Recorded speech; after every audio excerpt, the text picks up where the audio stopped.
The thing that really compelled me into the idea of exploring mental health was I was reading some Reddit posts about people's experience with psychosis and schizophrenia. I was just reading it alone at night, like what the experiences were, and I started to sort of perceive like shadows in the darkness, and sounds would become much more attuned, and I started to feel fear, and then I started looking at simulations of what people go through, and I was like genuinely terrified.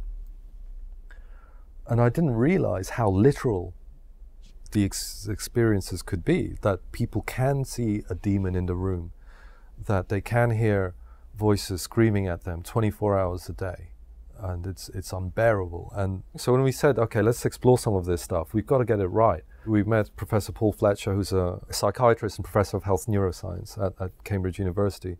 He introduced us to Wellcome Trust, which is the second biggest charity in the world covering health. They introduced us to various groups of people with lived experience, either with severe mental illness or recovering from, describing their experiences. We showed them the game. We created voice simulations with actors and visions, and they told us what felt right, what felt wrong. And we started to iterate with them. Like every few months we'd meet them, show them stuff, and they'd take us deeper and deeper into it. It's much more interesting and deep than we ever could imagine. We put those concepts into the game. So yeah, we have to do justice to this stuff, do our research and figure out how we represent it truthfully.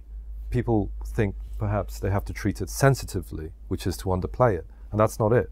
Some of these service users or people with lived experience have said, you've got to show how brutal this is as well. It can be beautiful sometimes, but sometimes it can be unbearable and brutal.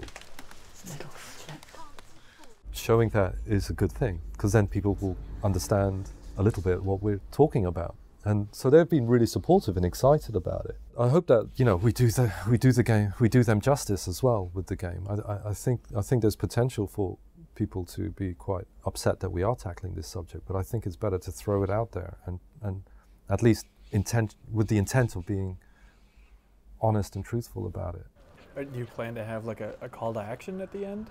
I mean, not as literal as that even, but would you want people to like, hey, pay more attention to this? A lot of people are suffering out there. I think if you kind of get a new perspective by playing the game, that would help a lot.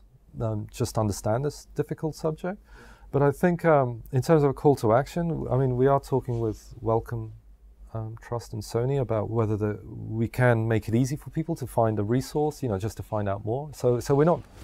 Our goal isn't that in the game. Our goal is to make a compelling adventure about a broken warrior. But all these things do become interesting, and they do become like opportunities.